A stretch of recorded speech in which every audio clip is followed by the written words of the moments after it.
Ya se ha dicho, estamos convocados, invitados, provocados, si quieren ustedes, a orar. La palabra de Dios así nos lo enseña. La oración ha sido siempre en la iglesia una práctica, algo habitual. ¿Se imaginan un matrimonio sin diálogo?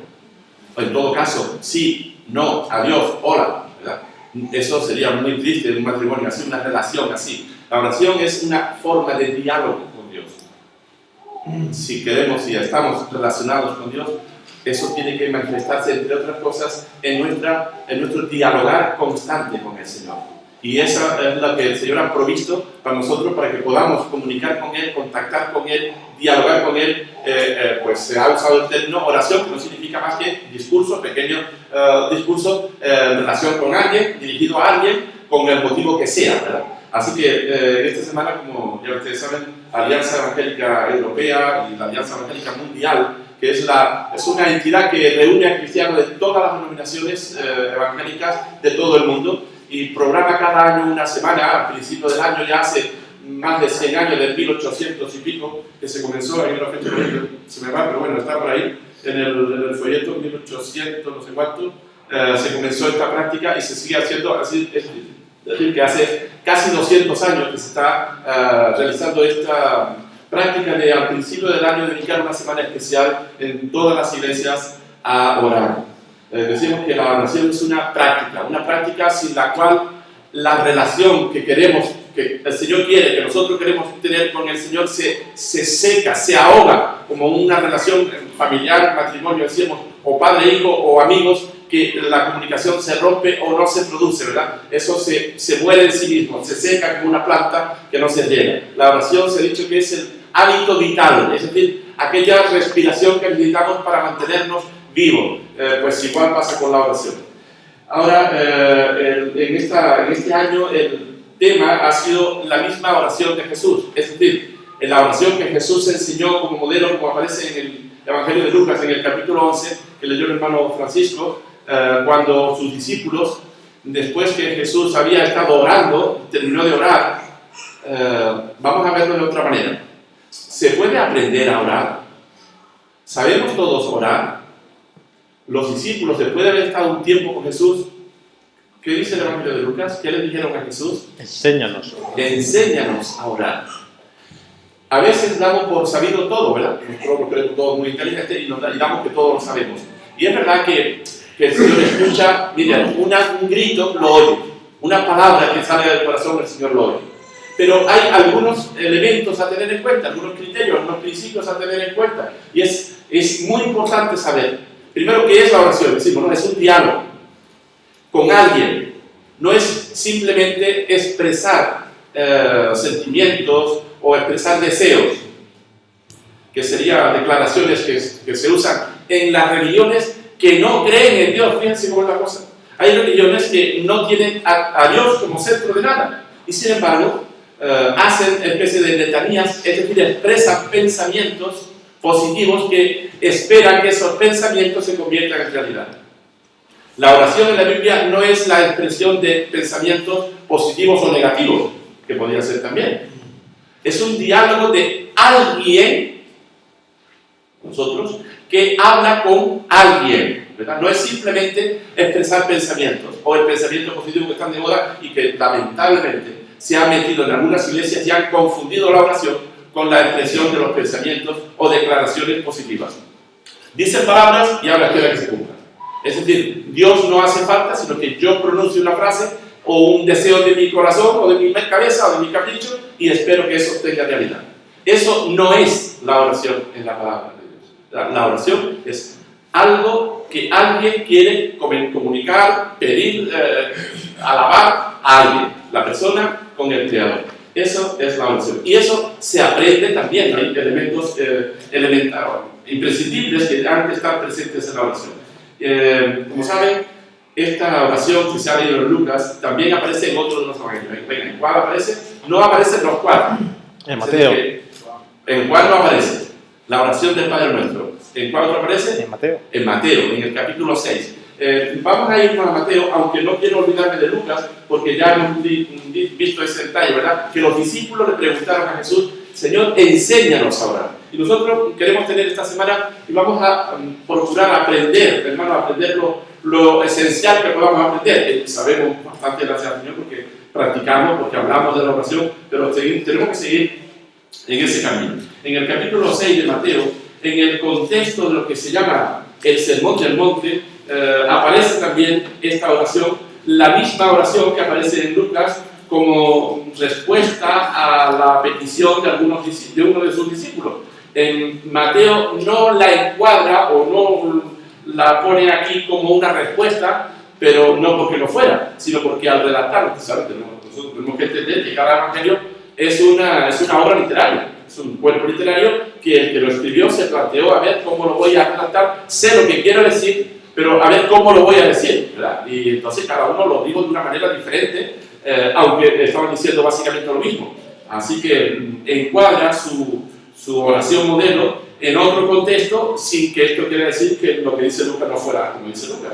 Pero es importante saber que todo estos capítulos 5, 6 y 7 es lo que se llama el Sermón del Monte. Es decir, Jesús estaba dando en este Sermón del Monte instrucciones a su iglesia, a sus discípulos, acerca de todo lo que ellos debían saber, de cómo es Dios, de qué importancia tiene la ley, la importancia del amor, de cómo se debe orar, cómo se debe vivir. Es decir, en estos capítulos están las pautas generales, una especie de declaración general de principios de lo que iba a ser la vida de la iglesia, la vida del creyente, es decir, tu vida y mi vida, está en estos capítulos. Y la oración forma parte de esa enseñanza. Así que la oración forma parte del plan de Dios para su iglesia, del plan de creencias, del plan de prácticas y del plan de vida de Dios para su iglesia. Si yo soy parte de la iglesia, la oración ha de formar parte de nuestros hábitos diarios, ¿verdad? Porque eso es lo que el Señor quería. Y es importante tenerlo en cuenta. Ahora, los discípulos les preguntaron según Lucas, y Jesús aquí responde más ampliamente que lo que recoge Lucas. Seguramente Jesús dijo todas estas cosas que aparecen aquí, en el capítulo 6, especialmente a partir del versículo 5. Fíjense que los versículos anteriores Jesús estaba enseñando, por ejemplo, acerca de las limosnas. Y en el 5, cuando el capítulo 6, versículo 5, comienza a hablar de la oración y dice, y cuando ores, probablemente era como respuesta a la pregunta de los discípulos. Señor, ¿cómo debemos orar? O enséñanos a orar. Bueno, pues cuando ores, y ahora Jesús da algunas pautas, que la hemos dicho en otras ocasiones, pero hermano, lo que para mí es muy triste es que cuando oremos, caigamos en lo que Jesús dice que no caigamos. Y para mí es muy triste ver que a veces caemos sin darnos cuenta. Dice aquí, cuando ores, no te dice, mira, tienes que orar 3 veces al día. Si tú quieres orar 3 veces al día, está bien. Si quiero orar, quiero decir específicamente, porque la oración tiene principio y fin. Es decir, uno puede orar mientras va en el coche, ¿verdad? Cuando está durmiendo, pero ahí cuando está en la cama, puede orar en cualquier momento. Pero la oración en sí es una práctica que normalmente debe empezar y terminar. Cuando hemos leído en Lucas, Jesús terminó de orar, es decir, yo soy de lo que creo que podemos estar orando siempre. Pero cuando se habla de la oración en sí, es verdad que es una actitud, pero también es una práctica a la cual hay que dedicarle el tiempo. Yo sé que esto es lo difícil, lo digo por mí mismo. Es difícil, me es relativamente fácil comer, trabajar, limpiar no tanto, pero bueno, lo hago, ¿no? Leer, orar. Yo no sé cuándo ustedes dedican un tiempo a la oración. Yo quiero hacerlo y lo hago, pero de verdad que se me va para acá, se me va para allá, se me ocurre otra cosa y digo, quiero empezar a orar. Y se me va el tiempo y digo, pero me fui a otro sitio. Es difícil orar, parece que no, pero es difícil. Pero es algo que el Señor ha establecido con nosotros y de verdad que nos hace tanto bien hablar, dialogar con el Señor. Así que Jesús dice, cuando ores, mira, por favor, no seamos hipócritas. Yo no sé si ustedes alguna vez han pensado que el hermano que está orando, en fin, no sé, digo yo aquí necesariamente, pero que caen en esto. Dice, no sé cómo los hipócritas, porque ellos aman el orar en pie en la sinagoga. Así que nosotros oramos en pie, ¿no? Pero tenemos que tener cuidado, a lo mejor no es la mejor manera de orar. No digo que el Señor no dice que no oremos en pie, pero es que ellos dice, aman el orar en pie en la sinagoga y en las esquinas de la calle para ser vistos de los hombres. Hermano, así no debemos orar. La oración, bueno, decimos que es un diálogo de alguien con alguien, de creyente con Dios.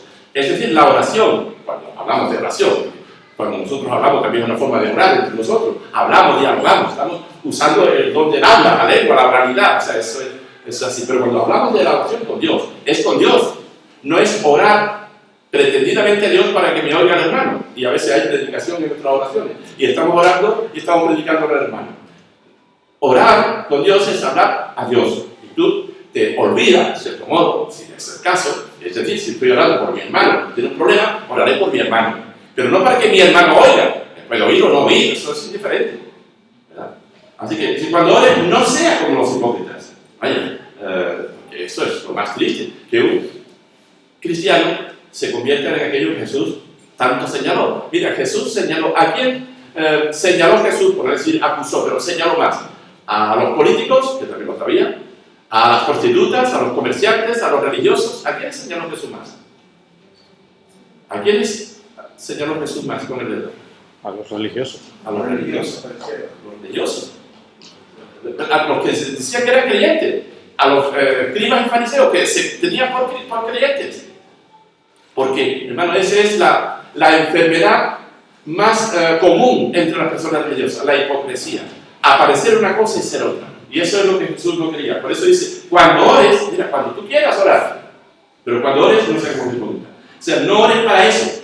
Mas tú cuando ores, versículo 6, entra en tu aposento y cerrada la puerta ahora a tu Padre que está en secreto, y tu Padre que ve en lo secreto te recompensará en público. No es que no se pueda orar en público, pero la preferencia en la palabra de Jesús es, si realmente queremos orar y hablar con el Señor y tenemos una carga, debemos hacerlo. Es decir, si oramos debemos orar primero en nuestras casas. Podemos orar aquí, claro, pero en nuestras casas, en privado. Pero es la oración que el Señor, es lo que el Señor indica. Dice, y tu Padre que ve en secreto te recompensará en público. Y orando, no uséis vanas repeticiones. Y me llama la atención que el Señor le llama vanas. Cuando repetimos e insistimos en algunas cosas, el Señor dice, no uséis vanas repeticiones, como los gentiles, que piensan que por su palabrería serán oídos. No, hermano, no vamos a ser oídos por nuestra palabrería. El Señor no está esperando de nosotros un discurso no está esperando de nosotros lo que realmente sentimos, nos preocupa o nos mueve. No os hagáis pues semejantes a ellos, porque vuestro Padre sabe qué cosas tenéis necesidad antes que vosotros le pidáis. Pero no está diciendo el Señor que no le pidamos, sino que no hagamos una retaíla, ¿verdad? Ahora el Señor dice, bueno, vamos a ver. Vosotros pues oraréis así. Hermanos, y esta ya empieza el modelo de oración que Jesús enseñó, y que como ustedes supongo que sabrán, la alianza lo ha dividido cada día de esta semana por una frase de esta oración. Es decir, que para hoy el tema es Padre nuestro que estás en el cielo. Mañana el tema será santificado sea tu nombre. Y cada día se va a explicar, predicar y extender y profundizar en esa frase que forma parte de esta oración. Es decir, vamos a estar 8 días hablando del Padre Nuestro cada día de una frase. Y hoy, el tema para hoy es Padre Nuestro que estás en los cielos. Así que la primera pregunta que se deduce de ahí es ¿a quién oramos? ¿A quién estamos orando? Y la respuesta está enseguida, ¿verdad? Jesús dice, vosotros cuando oréis, decid, Padre Nuestro que estás en los cielos. Es decir, lo primero que el Señor quiso enseñar a sus discípulos es que los creyentes, hermano, y esto es único de la fe cristiana, orar a Dios como a nuestro Padre. Es decir, Dios ahora es el Dios Todopoderoso, es el Dios de toda la ciencia, es el Dios que todo lo sabe y todo lo puede, pero es nuestro Padre. Nosotros hablamos, lo que el Señor quiere es que nosotros hablamos con Dios. Iba a decir, como hablamos con nuestro Padre. Ahora, nuestros padres seguramente no son todos iguales y cada uno de nosotros ha tenido una relación determinada con su Padre. Pero es verdad también que la Biblia presenta un modelo de paternidad, un modelo que es el que Dios quiere ocupar. Es decir, ¿cómo ha sido mi padre, tu padre, o cómo has sido tú o yo como padre? Pero tenemos un referente, Dios. Ahora, cuando Dios se presenta ante su pueblo y Jesús nos presenta al Padre como nuestro Padre, ¿qué está Jesús queriendo decir? Aquí no se nos dice más que oraréis así, vosotros oraréis así, Padre nuestro que estás en los cielos. Yo entiendo orando y releyendo y comentando y consultando. Que Dios quiere ser suficientemente cercano a nosotros, como un Padre. Y que Dios quiere ser suficientemente respetado como un Padre. No respetado al punto que perdamos la confianza, o no una confianza que impida el respeto. La relación, cómo debe ser la ideal, esto ni los psicólogos se ponen de acuerdo. Una madre o unos padres dicen, no, mi hija es mi amiga. Y otros psicólogos, expertos en estos temas, dicen, no se confundan. La hija es la hija y usted es la madre. Las amigas son otras cosas. Y yo me inclino más por esta idea. Una cosa es la confianza, pero no confundamos, la madre es la madre, tiene responsabilidad de madre, y la hija tiene responsabilidad de hija.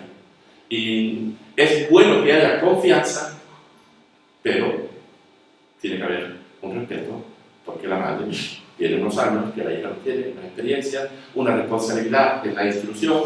Lo normal es que la madre, claro, hablamos de qué edad, pero la madre en general le diga a la hija eso no es lo habitual que la hija le diga a la madre eso no, mientras que la madre sí tiene la obligación de decir eso no y eso sí, y eso hay que hacerlo o hay que ir o hay que venir. Así que haya una buena relación. Cuando Jesús nos presenta a Dios como nuestro Padre, está transmitiendo ese doble concepto de cercanía, de confianza, pero de respeto. Es un Dios al que podemos llegar, claro que es accesible, con la accesibilidad que tenemos o debemos tener con nuestros padres, o debemos nosotros dar a nuestros hijos como padres, accesible, pero mantener siempre también como padres o como hijos el respeto debido a Dios, la reverencia debida. Yo entiendo, hermano, que es el concepto ideal, ¿verdad? Por eso Jesús nos lo presenta, dice, vosotros cuando leéis, decir, que así puso estas palabras en nuestros propios labios, cuando él lo pone aquí, ¿no? Padre nuestro que estás en los cielos, Padre. Con esas dos actitudes, me gustaría que nos quedáramos con ese sentido de cercanía, de confianza, pero de reverencia. No limitar la reverencia por la confianza, ni limitar la confianza por la reverencia. Es decir, mantener esos márgenes, ¿verdad? Podemos ir a Dios en cualquier momento porque es nuestro Padre. Pero no nos confundamos, nosotros no somos Dios. Nosotros no somos ahí que le ponemos a Dios la mano en la espalda, ¿verdad? Dios es el Señor, nosotros no somos el Señor. Nosotros no somos señores, somos hijos, en todo caso, hijos, ¿verdad? Hijos y amigos y siervos, lo que ustedes quieran, pero hay esa diferencia. Y es muy importante, y por eso Jesús, aunque Él se presenta a nosotros como amigo, y es verdad, y hermano, y también es verdad, sin embargo, en la oración enseñó a orar a Dios como nuestro Padre. Podía haberlo enseñado como nuestro amigo, o como nuestro hijo, o como nuestro genio a quien mandamos y manipulamos, como algunos pretenden, que Dios es un genio y lo manipula a su voluntad. No, Dios no es un genio de la lámpara, Dios es el Señor, y es nuestro Padre. Y es una maravilla que el Señor Dios Todopoderoso, Creador de todo, lo cual nosotros no somos absolutamente nada comparado con Él, sea nuestro Padre. Hermano, ¿y qué cosa? Si nosotros entendemos lo que significa que Dios es nuestro Padre, nos parece poco que queremos convertir a Dios en nuestro esclavo. Pero es que no es suficiente con que Dios que nos creó. ¿Dónde estabas tú hace 100 años, Josué? Para meterlo siempre conmigo. ¿Te acuerdas de algo? De nada. ¿Dónde estaba? Mira, no lo sabremos, pero desde luego, él no sabe absolutamente nada de dónde estaba hace 100 años. Y 100 años no es nada. ¿Y cuándo pasa 100 años? ¿Dónde estaba Josué? Bueno, exactamente, o sea, si excepto lo que la Biblia dice por ti mismo, ¿qué puedes tú saber? ¿Qué puedes saber? ¿Qué va a pasar conmigo dentro de 100 años? ¿Qué sabemos? Absolutamente nada.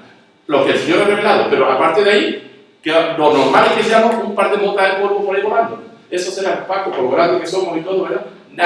Nada. Entonces, que una cosa que somos nada, podamos invocar al Dios Todopoderoso como nuestro Padre. ¿Qué cosa? Bueno, yo creo que si nos quedamos con esa enseñanza, que el Dios que todo lo hizo, se presenta a nosotros. Jesús toma la mano del Padre, vaya, de alguna manera nos presenta, mira, vuestro Padre, vuestros hijos. Podéis hablar con Dios como vuestro Padre. Bueno, yo creo que debemos tener bien presentes esos conceptos, ¿verdad?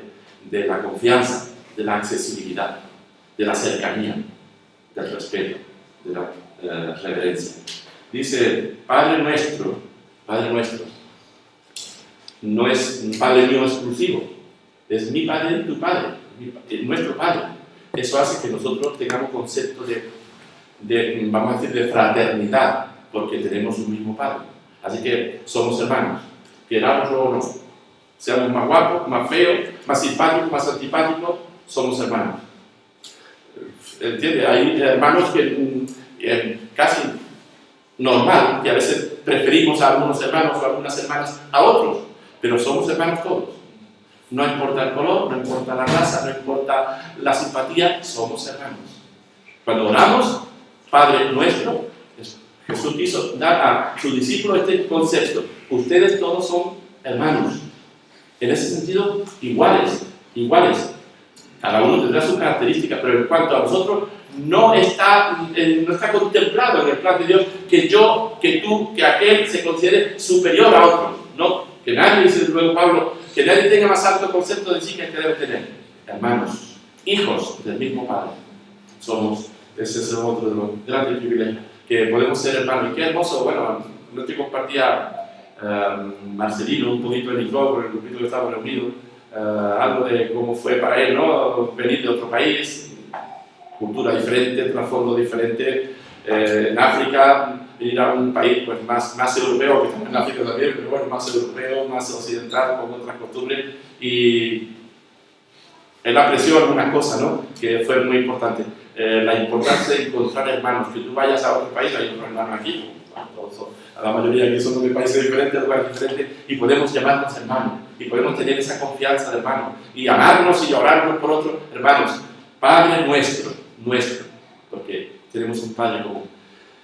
En este punto, saben, ¿no? Que en las iglesias pues, tenemos también, como los hermanos, nuestras diferencias, hay diferentes iglesias, y estamos convocadas a todas las iglesias evangélicas, aún dentro de las iglesias evangélicas, ni siquiera todos oramos de la misma manera, por lo menos las iglesias cristianas. En la iglesia católica, lo normal es lo que llaman el rezo, ¿no? Ellos repiten oraciones escritas, por ejemplo, el Padre Nuestro y otro tipo de oraciones, que las repiten. Y eso es lo que como ellos practican la oración.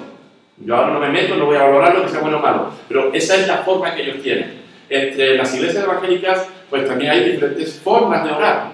Algunos grupos lo hacen todos a la vez, y todos oran a la vez, o oran uno solo y los demás no oran, o oramos por orden como hacemos nosotros, uno ora más exaltado, otros oramos más sereno, y a veces uno puede ir a un culto y a otro y decir, ay, pero esto es lo mismo, porque hay esa forma diferente, aún en la oración, ¿verdad? Pero bueno, el Señor no da aquí muchos detalles de aspectos exteriores. En el Evangelio de Juan, cuando hemos leído la oración, dice que Jesús, puesto los ojos en el cielo, en otras ocasiones Jesús estaba arrodillado orando, es decir, la forma no es lo más importante. Lo importante es el corazón y es importante saber claramente a quién oramos. Estamos orando, clamando, agradeciendo, alabando al Dios eterno que se presenta como nuestro Padre. Padre nuestro que estás en los cielos. Qué bueno que, imagínense que Jesús hubiese dicho, Padre nuestro que estás en Jerusalén, por ejemplo, que hubiera sido, eso pensaba la mujer samaritana. Vosotros de los judíos dicen que en Jerusalén es donde se debe de orar, porque era lo habitual entre las religiones paganas de esa época y todavía, pensar que el Dios bueno estaba en la ciudad X y cada ciudad tenía su propio Dios. Entonces que Jesús hubiese enseñado, Padre nuestro que estás en Jerusalén. Y ahora nosotros tendríamos que estar o mirando para Jerusalén o pendientes de hacer una peregrinación a Jerusalén, o qué sé yo, o en Roma, o en Santa Cruz, o en Caracas, ¿verdad? Pero no, Dios está en el cielo. ¿Qué cosa, verdad? Cuando uno considera nuestro Padre que está en el cielo, claro, yo no sé si ustedes han hecho un viaje al espacio, pero yo he hecho varios viajes, ahora se puede viajar al espacio fácilmente. Se mete en Google Earth, no estoy haciendo propaganda, pero bueno, me metí yo, me enseñaron a meterme en Google Earth, es un programa que está en internet, y tú coges la tierra así con la mano, y le das la vuelta, y ves las estrellas, entonces estás ahí en el cielo. Es decir, cuando tú estás en el espacio, gobierna la tierra completa, no gobierna un lado completo, o sea, el sol no calienta básicamente toda la Tierra, aunque la Tierra se mueve siempre más o menos fijo y por eso hay hielo en los polos y no tal. Pero Dios, como Dios no está fijo en el cielo, Dios es el Dios de toda la Tierra, de toda la Tierra. Si yo hoy puedo con el dedo hacer así y la hago girar y veo las estrellas cómo se mueven y puedo ver Venezuela en un momento y digo, ¿qué cosa? Dios está en el cielo y la Tierra está en su mano. La Tierra es, bueno, el estrado y el pie dice Isaías. ¿Entiendes? Así que Dios, Padre nuestro que está en el cielo, que lo ve todo, que lo tiene todo a su alcance, que aún así con una mirada nos está viendo, aunque a nosotros nos parezca, pero si hoy nosotros lo podemos hacer, podemos ver la Tierra en un momento determinado y ver todo el globo ahí en la pantalla. Qué cosa, ¿verdad? ¿Cómo Dios no lo va a poder ver? Padre nuestro que está en el cielo, que lo ve todo, que no tenemos que movernos, no importa dónde estés. Mira, es que en mi país no llega la señal. No, ese problema no lo tenemos con Dios. Con la oración no tenemos ese problema, ¿verdad? No hay problema de señal en cualquier parte. Y si estuviera en el espacio, claro, que Dios está en el cielo, te va a oír igual. Padre nuestro que estás en el cielo. Así que nos vamos a parar ahí, pero déjame decir también, vamos a responder a esta pregunta que la tenía en el libro. Y decir, que quería también decirlo. Por ejemplo, acabamos de leer en el Evangelio de Juan, cuando Jesús ora, hay que tener en cuenta que el modelo, el Padre Nuestro es una oración general. Si hubiera sido un modelo para repetir, Jesús hubiese repetido siempre la oración, pero no es así, sino que encontramos en el Evangelio de Juan una oración concreta. Era la oración que Jesús estaba pronunciando, pidiendo, exponiendo a su Padre justo en el momento, porque si tienes la Biblia abierta en el capítulo 17 y leen el primer versículo del capítulo 18, bueno, a continuación, ¿qué dice el capítulo 18 de Juan? Pues bueno, a ver, ¿quién lo tiene por ahí? Cuando el versículo. Sí, 18. Diciendo, cuando Jesús terminó de orar, salió con sus discípulos y cruzó el arroyo de Cedrón. Al otro lado había un huerto en el que entró con sus discípulos. Sigue leyendo un poquito más. También Judas, el que lo impresionaba, conocía aquel lugar, porque muchas veces Jesús se había reunido ahí con sus discípulos. ¿Y qué pasó? Sigue. Así que Judas llegó al huerto a la cabeza de un destacamento de soldados y guardias, de los jefes, de los sacerdotes y de los fariseos. Ya, párate ahí. O sea, vemos lo que pasó. O sea, que inmediatamente vinieron a apresarle. Jesús estaba orando, era la última oración que él hacía por su iglesia, por sus discípulos, con ellos. La última oración. Así que era una oración concreta. Y claro, alguien me hizo ver hace tiempo que Jesús no oró, es decir, dice Juan, no te ruego por el mundo. Y a mí esto me hizo pensar, y varias veces lo he comentado, bueno, Jesús no oró por el mundo, sino por él. Claro, en ese momento Jesús estaba orando por su iglesia. Y entonces, ¿qué pasa? Que no podemos orar. Claro, yo lo leo ahí. No ruego por el mundo. Entonces, digo, entonces no podemos orar por el mundo. Entonces, la situación como está el mundo ahora, bueno, el Señor es más grande que yo. Y que otro pastor que me hizo ver ese versículo, porque hay otro versículo. Y un versículo se complementa con otro, ¿verdad? Y una de las normas elementales de la interpretación de la palabra de Dios es el contexto y todos los textos que hablan del mismo tema. Así que vamos a ir a Ezequiel 22, profeta Ezequiel, capítulo 22. Y vamos a leer el versículo 29 y 30, solamente. Capítulo 22 del profeta Ezequiel, versículo 29 y 30. Y yo estoy buscando esta pregunta, haciendo esta pregunta. Perdón, sí, un segundito. La pregunta es, ¿podemos orar por el mundo o no debemos orar por el mundo? Según Juan, según las palabras de Jesús, que Jesús estaba orando específicamente por la iglesia en ese momento, esa era su motivo, su motivación. La iglesia, el grupo, dijo, no te ruego por el mundo. ¿Quiere eso decir que no debemos orar por el mundo? Vamos a leer lo que dice Ezequiel 29 y 30. ¿En qué capítulo? 22. Los terratenientes roban y extorsionan a la gente, explotan a los indigentes y a los pobres. Sí, es que está leyendo otra versión. Sí, dice la misma. Tratan injustamente al extranjero. Yo he buscado entre ellos a alguien que se interponga entre mi pueblo y yo, y saque la cara por él, para que yo no lo destruya. Y no lo diré algo. Ya está ahí. O sea, Ezequiel está diciendo aquí cómo era la situación del mundo en esa época. El pueblo de la tierra, no solamente ya el pueblo de Israel, el pueblo de la tierra usaba de opresión y cometía robo. ¿Eso se usa hoy? Sí. Sí.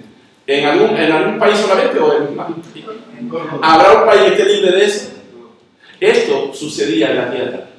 Y dice, cometía robo, dice, al afligido y menesteroso, al afligido y menesteroso hacía violencia. ¿Hay violencia ahora? Sí. Y esta semana pasada. La semana y toda la semana. Y aquí en Nigeria y en Siria, y todos los días violencia. Y al extranjero oprimía. ¿Ustedes han visto que en algún sitio se oprima al extranjero? Sí. ¿Habrá un sitio donde no se oprima al extranjero? ¿Y qué esperaba Dios cuando dice el versículo 30? Y busqué entre ellos, del pueblo, dice, entre ellos hombre que hiciese vallado y que se pusiese en la brecha delante de mí. Es decir, Dios está dispuesto a castigar el mal. Dice, tengo que castigar el mal porque es mucho en la tierra. Dice, a ver si alguien intercede por el mundo porque si no lo voy a destruir. Oye, dice que estuvo buscando a ver si había uno. ¿Y qué pasó? Dice, No hay ninguno. no lo hallé. Oye, esto a mí me sobrecogió. No lo hallé. Uno que clamara. Entonces, ¿qué dice Jesús? ¿Jesús niega esto? No, hermano, hay que entender. Jesús lo que dice es que en ese momento Él está pidiendo por la iglesia. En ese momento, el asunto es que Él se va. Y su iglesia queda, su grupito queda ahí solo y abandonado. Y entonces Él está pidiendo, Padre, en este momento yo te pido por esto. Habrá más cosas que pedir, pero en este momento yo te pido por esto. Eso es lo que quiere. Ahora yo lo he entendido mejor, porque antes había estado entendiendo que no debíamos pedir por el mundo. Pero aquí este versículo enseña que sí podemos y debemos poner el mundo en las manos de Dios. Debemos hacerlo. Dios espera, hermano, que ante los ataques de asesinatos, porque son asesinatos, ¿no?, violentos, que se están produciendo desde siempre, pero Dios espera que algunos hombres y mujeres clamen. ¿Y quién va a hacerlo? Si no el pueblo de Dios. Si no lo hacemos nosotros, ¿quién lo va a hacer? Y el otro aspecto del asunto es que los que están sufriendo la mayoría de los ataques, no digo yo necesariamente pero la mayoría de los ataques en todo el mundo son también los cristianos y otros que no son cristianos también, ¿verdad? Pero la violencia está ahí. Nosotros tenemos la responsabilidad de ponernos delante de Dios como hizo Abraham. Señor, no la destruya. Mire, al final Sodoma fue destruida, pero a Dios le agradó que Abraham estuviera allí, diciendo, Señor, si hubiera 50, no lo haga. Y si Dios le dice, mira, que no hay 50, pero Señor, y si hubiera 40, no lo haga. Y Dios se agradó de Abraham y le llamó su amigo, porque encontró a alguien que le preocupaba la situación. Y Dios quiere ver que te preocupa la situación, que le preocupa la situación. Hermanos, y debemos orar, como hemos dicho, en nuestras casas, ¿verdad? Eso es lo que Dios va a ver. Si venimos al culto de oración o no venimos, también lo va a ver. Desde luego, yo no veré y tú no verás si yo oro en mi casa. Y estamos orando a Dios, eso es lo importante. Pero a mí me agrada ver, a mí también, como hermano, como pastor, que los hermanos en mi iglesia oran, en nuestra iglesia oran por el mundo. Mira, cuando decimos por el mundo, decimos por la violencia. ¿Qué hacemos cuando unos grupos de hombres y mujeres están matando a otros hombres y mujeres? Pues yo creo que tenemos que orar por los dos grupos, por los que sufren la violencia. Y como en la palabra de Jesús, orad por los que os persiguen, el mismo libro de Mateo.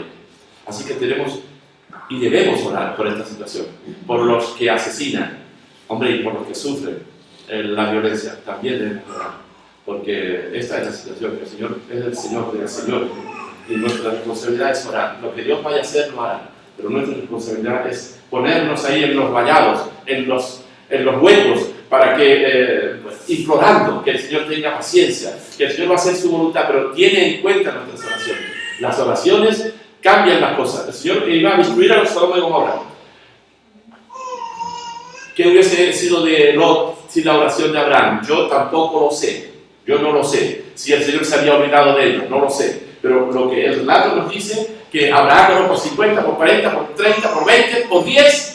Y al final, como no quedamos en nuestra familia, esta fue la única familia que se salvó relativamente. Pero ahí estuvo Abraham orando. Nosotros no sabemos, no digo yo que necesariamente qué es lo que va a pasar, pero Dios espera que nosotros nos interpongamos en un mundo decimos violencia porque es lo que más ha sacudido a Europa por lo menos estos días, pero con esos 27 víctimas y 3 culpables, que murieron todos, 30 personas muertas, y no sabemos lo que puede pasar en cualquier momento. Ahora mismo no sabemos lo que está pasando en cualquier parte del mundo, pero el Señor espera que nosotros oremos. Así que, hermano, yo le había dicho al hermano Arturo que dedicáramos un tiempito ahora, cuando él pase, a la oración por la situación del mundo. Violencia, corrupción, confusión política en nuestro país, en muchos países, muchos motivos por los que orar. Por nuestra iglesia, por las iglesias de nuestro entorno, por las relaciones entre las iglesias, por la familia, por las relaciones familiares, por el testimonio. Hermanos, hay miles de motivos por los cuales clamar a Dios. A mí me gustaría que esta mañana, como decía el hermano, pues se pudiese dedicar un tiempo breve a orar. No podemos olvidar que si la pregunta fuese ¿quiénes pueden orar? Pues yo diría que los que conocemos a Dios como nuestro Padre, todos tenemos el privilegio de orar, que se nos pida.